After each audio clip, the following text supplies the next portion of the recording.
नमस्कार दोस्तों, मैं रीना आपके अपने channel Reena kitchen and Indian blogs में स्वागत करती हूँ। तो एकादशी तिथि को खास महत्व होता है। एकादशी तिथि भगवान विष्णु को समर्पित है।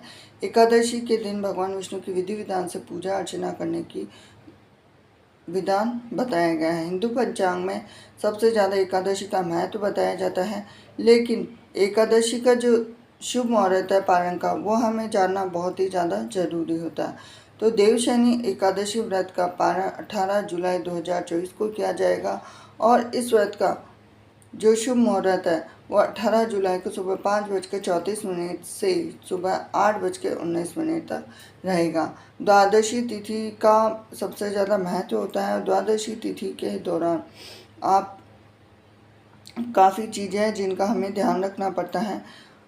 एकादशी का जो पारण है वो हमें एकादशी व्रत के अगले दिन सूर्योदय के बाद पारण किया जाता है। साथ ही एकादशी व्रत का पारण द्वादशी तिथि समाप्त होने से पहले करना चाहिए। यदि द्वादशी तिथि सूर्योदय से पहले समाप्त हो गई है तो एकादशी व्रत का पारण सूर्योदय के बाद ही होता है। द्वादशी तिथि के भीतर पारण न करना पाप करने के समान माना जाता है।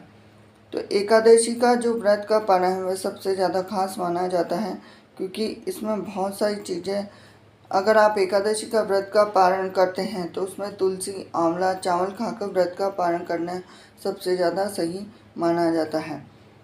और कहते भी हैं कि इस दिन एकादशी के दिन चावल नहीं बनाते, लेकिन द्वादशी तिथि को चावल बनाकर ही व्रत तोड़ा जाता है।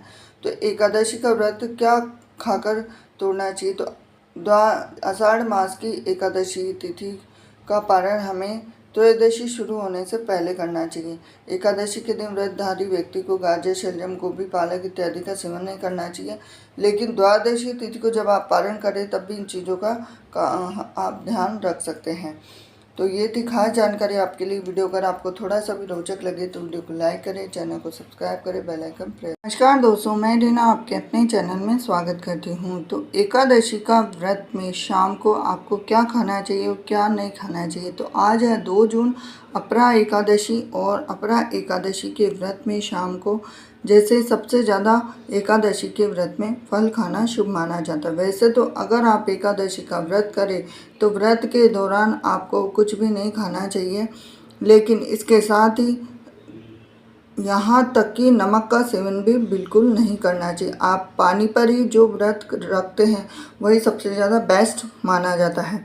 लेकिन एकादशी के व्रत में शाम को आप जैसे सूखे मेवे, बादाम, पिस्ता, अखरोट, किशमिश भी खा सकते हैं। दूध आप ले सकते हैं। इसके साथ ही जो व्रत में उपवास में खाई जाने वाली चीज़ें हैं वो सब आप खा सकते हैं। और ख़ास तौर पर जो चीज़ें एकादशी के व्रत में, जैसे फल आप खा सकते हैं, चीनी खा सकते हैं, और अगर आप कुट्टू का आटा खाते हैं तो कुट्टू का आटा, आलू, साबूदाना, शकरकंद, जैतून, नारियल, दूध, बादाम, अदरक, काली मिर्ची और सेंधा नमक आदि का सेवन किया जा सकता है। लेकिन काफ़ी लोगों का मानना रहता है कि नमक बिल्कुल भी व्रत में नहीं खाना चाहिए। तो वाकई में नमक का सेवन बिल्कुल नहीं करना चाहिए। अब हम जानते हैं कि एकादशी के व्रत में आपको मैं बता देती हूँ कि एकादशी के व्रत में व्रत कब खोलना चाहिए, व्रत का पारण कब करना चाहिए, आपको व्रत कब खोलना चाहिए। तो एकादशी का व्रत आपको सूर्योदय से शुरू होकर अगले दिन सूर्योदय तक एकादशी का व्रत होता है। तो अगले दिन सुबह तक जो एकादशी की पहली अवधि है उसी के दौरान आपको व्रत खोलना है। द्वादशी शुरू हो जाती है तब आप जो पहली अवधि है, पहला पहर होता है, उसी के दौरान व्रत खोलना चाहिए। दूसरे पहर में व्रत नहीं खोलना चाहिए। व्रत के पहले दिन जैसे दशमी को ही आपको कोई भी व्रत कोई भी जैसे आप प्याज, लहसुन वगैरह बिल्कुल ही इनका सेवन ना करें। दूसरे दिन द्वादशी को जैसे जौ, गेहूँ, मूंग, सेंधा नमक, काली मिर्च, शर्करा का भोजन ले सकते हैं। दशमी तिथि को 10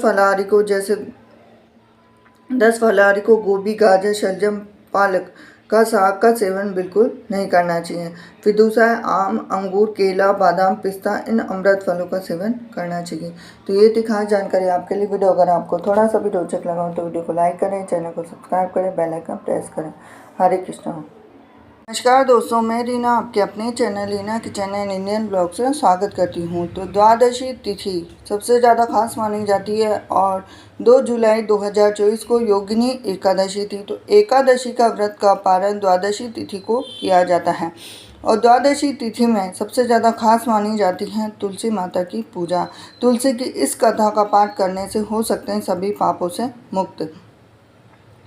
तो जो द्वादशी तिथि हिंदू पंचांग के अनुसार सबसे ज़्यादा खास मानी जाती है और इसके साथ ही इसमें अलग अलग द्वादशी आती है, जिसके अंदर क्षीर बड़ी द्वादशी, हरिबोधिनी द्वादशी, ये सब खास मानी जाती हैं। पौराणिक मान्यताओं के अनुसार द्वादशी के दिन भगवान विष्णु, माता लक्ष्मी ब्रह्मा जी के साथ वृंदावन आते हैं। तो इस दिन भगवान विष्णु की पूजा करना लाभदायक माना जाता है। इस दिन पूजा करने वालों को स्वास्थ्य, धन और समृद्धि जीवन का वरदान मिलता है और इस दिन दीप भी जलाए जाते हैं तुलसी माता के। तो हिंदू धर्म में सबसे ज़्यादा खास महत्व होता है द्वादशी तिथि का। इस दिन माता तुलसी की विशेष पूजा की जाती है और तुलसी पर भगवान विष्णु की विशेष कृपा मानी जाती है।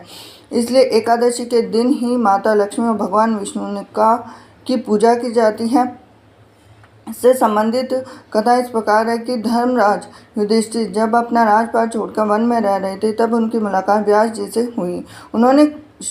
उन्होंने शुक्ल पक्ष की द्वादशी का महत्व समझाया कि व्यास जी ने उन्हें एक बरगद के पेड़ के नीचे ले गए और वहां जाकर उन्हें बताया कि इस दिन समुद्र मंथन के दौरान माता लक्ष्मी अमृत का कलश लेकर प्रकट हुई। तब भगवान विष्णु के प्रसन्नता के आंसू गिरने से वहाँ तुलसी का जन्म हुआ। इसके बाद भगवान विष्णु ने कहा कि तुम पूरे संसार को पवित्र करने की क्षमता रखते हो, इसीलिए ऐसा कहा जाता है कि तुलसी भगवान विष्णु की सबसे प्रिय है। जब व्यास जी कथा सुना रहे थे, तभी उस बरगद के पेड़ के बीच में से 2 टुकड़े हो गए और उनसे 2 देव समान पुरुष निकलकर सामने आए और उनके आगे झुककर कहा कि आप ही हमारे प्रभु हैं।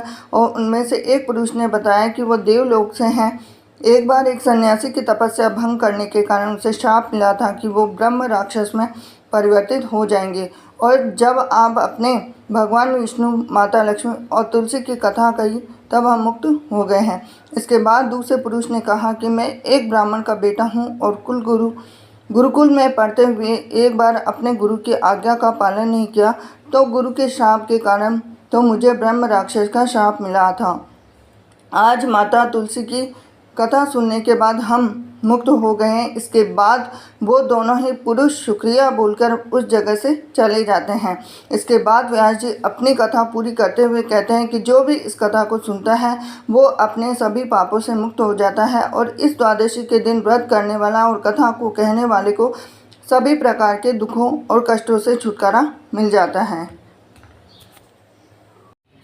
हेलो फ्रेंड्स, स्वागत है आपका रीना के चैनल इंडियन कल्चर में। तो हिंदू धर्म में एकादशी व्रत का विशेष महत्व माना गया है। शास्त्रों के अनुसार साधक द्वारा एकादशी व्रत रखने से जीवन में आ रही सभी परेशानियां दूर हो जाती है और व्यक्ति को पुण्य के समान फल की प्राप्ति होती है। आज यानी आषाढ़ मास के कृष्ण पक्षी एकादशी तिथि के दिन योगिनी एकादशी का व्रत रखा जाता है।